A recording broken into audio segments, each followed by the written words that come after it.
I mean, really, because if you think about it, Mr. Musk, right? Guy like me likes verbatim. So how can you have a self-sustaining electrical grid if it does not sustain itself and run off the electrical grid? So I just mean like anything except no substitutes on that one. And it does strike me as you could come up with a thing where like whatever, it spins up, takes like 2 seconds to spin up to speed, stays on for another second, like program, right? And then like whatever, 5 minutes later, it's still spinning, but it like, then it knows how to get it right, swing it right back up to speed. And it's very efficient. And it only really takes 20 seconds to derive the energy needed for the next spin. And anything else is going to the grid, basically. And it's a simple enough concept of centripetal force plus like, you know, pre-existing electricity from like the last swing or anywhere else.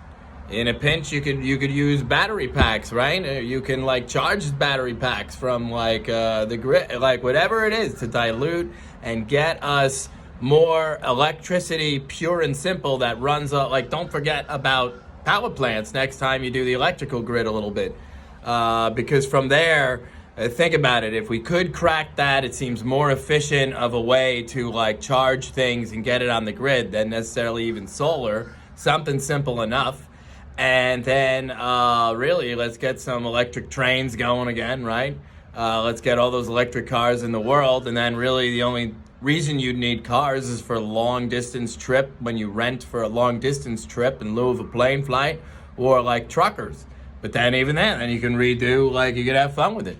Well, maybe you can adapt so that you build truckers their own little, like, give them a little like train sled. They pull up, get on something, and it runs on the electric and zoop, and they have fun on their own little, and then they can like get back off, and now they're an electric truck driving or something.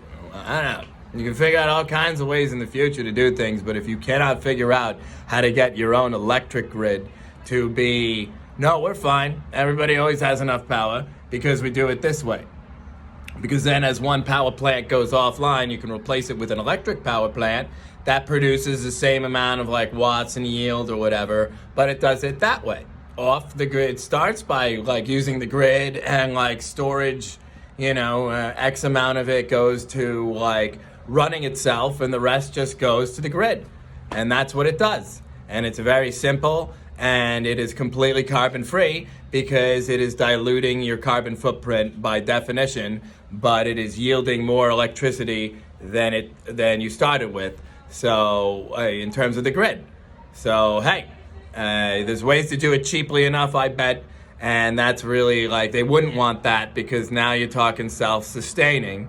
And then from there, electric cars all the way, and wherever possible. I mean, if we could get to a point where like, you know, we like gas cars that are really fuel efficient for like renting for like our long distance trip, and that's the only time we ever use fossil fuel car in this country because that's really like, that's where it goes, then great, right?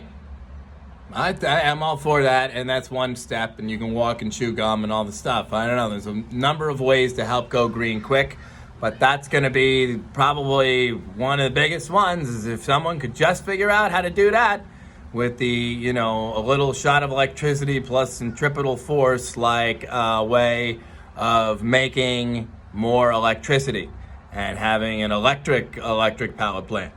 You know what I mean? I don't know. See what you can do, if at all, anybody, please. But Mr. Musk, I do look to you because I think you could just do it. I really believe that. But hey, worth mentioning. Have a good day.